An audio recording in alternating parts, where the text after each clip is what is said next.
Hi friends, ಎಲ್ಲ ಹೇಗಿದ್ದೀರಾ? ಇವತ್ತು ಬೇಗನೆ ಮೊಸರನ್ನ ಮಾಡಲಿಕ್ಕೆ ರಾತ್ರಿ ಅನ್ನ ಮಿಕ್ಕಿದೆ. ಬನ್ನಿ ಮೊಸರನ್ನ ಮಾಡೋದು ಹೇಗೆ ಅಂತ ತೋರಿಸ್ತೀನಿ.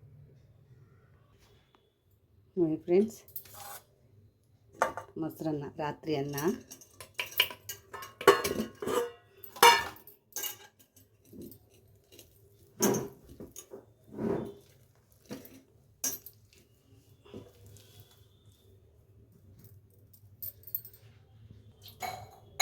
ಇದಕ್ಕೆ ಸ್ವಲ್ಪ ನೀರು ಹಾಕ್ಕೊಂಡಿದ್ದೀನಿ. ಅದನ್ನು ಕೂಗಿಸ್ಕೊಳ್ಳೋಣ.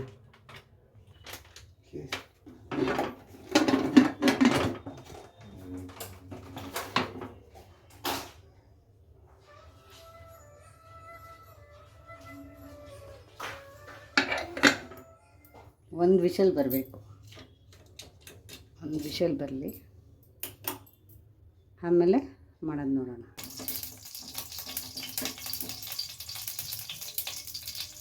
ಒಂದು ಮೆಣಸಿಕಾಯಿ,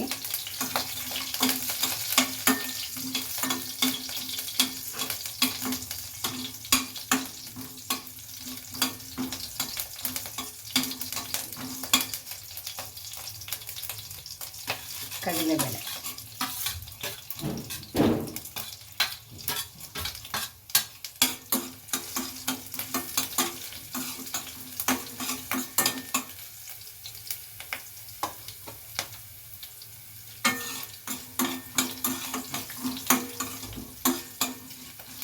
ಬ್ರೌನ್ ಕಲರ್,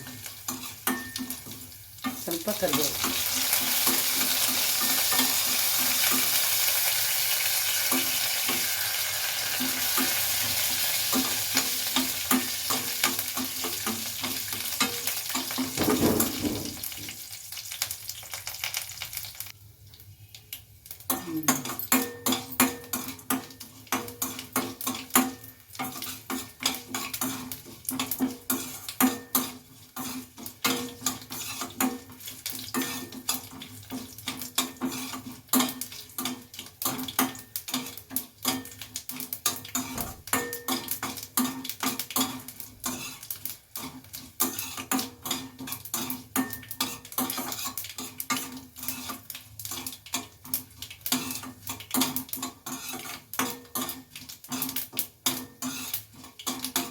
ಇಷ್ಟೇ ಇದ್ರ ಕೆಲಸ. ಇದು ಆಫ್ ಮಾಡ್ಕೊಬಿಡೋಣ. ಈಗ ಅದು ಆರಬೇಕು.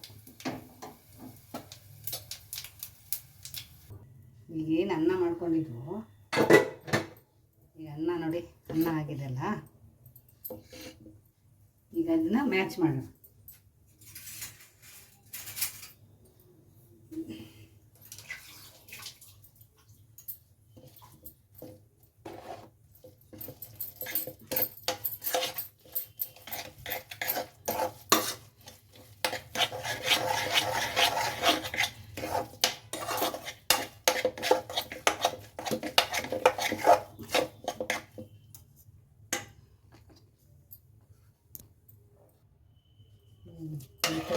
ಈ ಥರ ಮ್ಯಾಚ್ ಮಾಡ್ಕೋಬೇಕು ಚೆನ್ನಾಗಿ. ಮೊಸರನ್ನ ಎಲ್ರಿಗೂ ಇಷ್ಟ.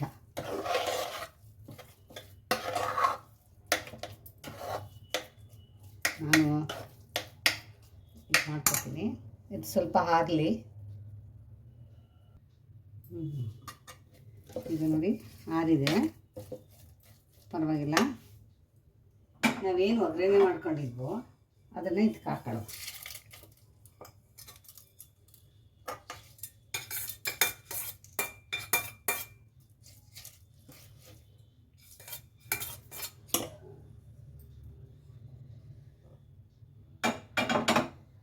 ಸ್ವಲ್ಪ ಉಪ್ಪು,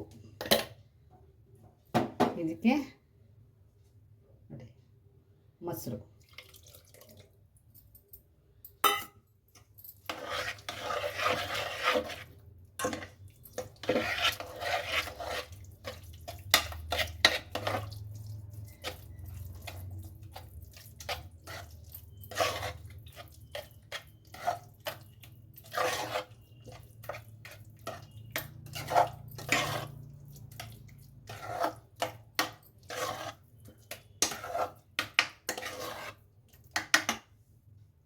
ಮೊಸರನ್ನ ರೆಡಿ. ಏಕೆಂದರೆ ಪಾಪ ಅವರು ಕೆಲ್ಸಕ್ಕೆ ಹೋಗ್ತಾರೆ, ಬ್ಯಾಚುಲರ್ಸ್ ಹುಡುಗರುಗಳು, ಅವ್ರಿಗೇನು ಮಾಡ್ಕೋಬೇಕು ಅನ್ನೋದು ಗೊತ್ತಾಗ್ತದೆ ಒಂದೊಂದು ಟೈಮಲ್ಲಿ. ಆಮೇಲೆ ಬಂದು ಅನ್ನ ಇರುತ್ತೆ, ಸಾಂಬಾರು ಇರೋಲ್ಲ, ಸಾಂಬಾರಿದ್ದರೆ ಅನ್ನ ಇರೋಲ್ಲ, ಒಂದು ಪ್ಯಾಕೆಟ್ ಮೊಸರು ತರ್ತಾರೆ, ಸುಮ್ಮನೆ ಹಾಗೆ ಹಾಕಿ ತಿಂದ್ಬಿಡ್ತಾರೆ.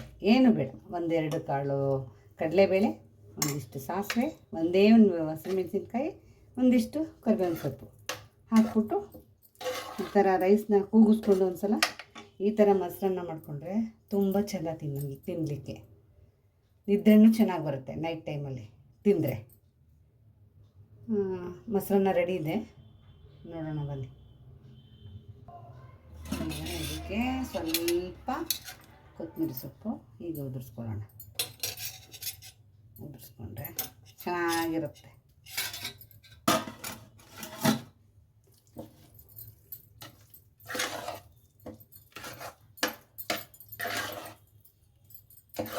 ಖಂಡಿತ ನಿಮ್ಮ ಮನೇಲಿ ಟ್ರೈ ಮಾಡಿ. ಚೆನ್ನಾಗಿಲ್ಲ ಅಂದರೆ ನೋಡಿ ಚೆನ್ನಾಗಿರುತ್ತೆ, ತುಂಬ ಚೆನ್ನಾಗಿರುತ್ತೆ. ಒಂದು ಸಲ ಟ್ರೈ ಮಾಡಿ ನೋಡಿ.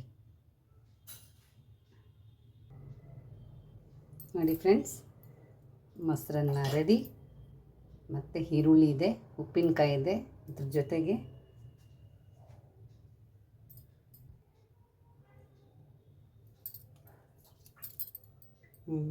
ನೋಡಿ ಫ್ರೆಂಡ್, ಎಷ್ಟು ಚೆನ್ನಾಗಿದೆ ಮೊಸರನ್ನ. ಈ ಥರ ತಗೊಂಡು ಹೀಗೆ ಸ್ವಲ್ಪ ಉಪ್ಪಿನಕಾಯಿನ ಜೋಡಿಸಿ ಈ ಥರ ತಿಂದರೆ ಅಮೃತ. ನಿಜವಾಗ್ಲೂ ತುಂಬ ಕಾಂಬಿನೇಷನ್ ಇರುತ್ತೆ. ದಯವಿಟ್ಟು ಯಾರು ಅನ್ನ ಇದ್ದರೆ ವೇಸ್ಟ್ ಮಾಡಬೇಡಿ, ಈ ಥರ ಮೊಸರನ್ನ ಮಾಡ್ಕೊಳ್ಳಿ, ತುಂಬ ಚೆನ್ನಾಗಿರುತ್ತೆ. ಆದರೆ ವೆರೈಟೀಸ್ ಮೊಸರನ್ನ ಮಾಡ್ತೀವಿ, ನಾನೇ ಮಾಡ್ತೀನಿ. ಆದರೆ ಈ ಮೊಸರನ್ನ ತುಂಬ ಚೆನ್ನಾಗಿರುತ್ತೆ. ನಿಮ್ಗೆ ಯಾರಿಗೆ ಈ ಮೊಸರನ್ನ ಯಾರ್ಯಾರಿಗೆ ಇಷ್ಟನೋ ಈ ಮೊಸರನ್ನ ಎಲ್ಲರೂ ಲೈಕ್ ಮಾಡಿ, ಶೇರ್ ಮಾಡಿ, ಕಮೆಂಟ್ ಮಾಡಿ. ಯಾರಿಗಿಷ್ಟ ಇಲ್ವೋ ಬೇಡ, ಬೇಜಾರು ಮಾಡ್ಕೋಬೇಡಿ. ಮೊಸರನ್ನ ತುಂಬ ಚೆನ್ನಾಗಿದೆ, ಸಾಫ್ಟಾಗಿರುತ್ತೆ. ಮಕ್ಕಳಿಗಂತೂ ತುಂಬ ಅದ್ಭುತವಾಗಿರುತ್ತೆ.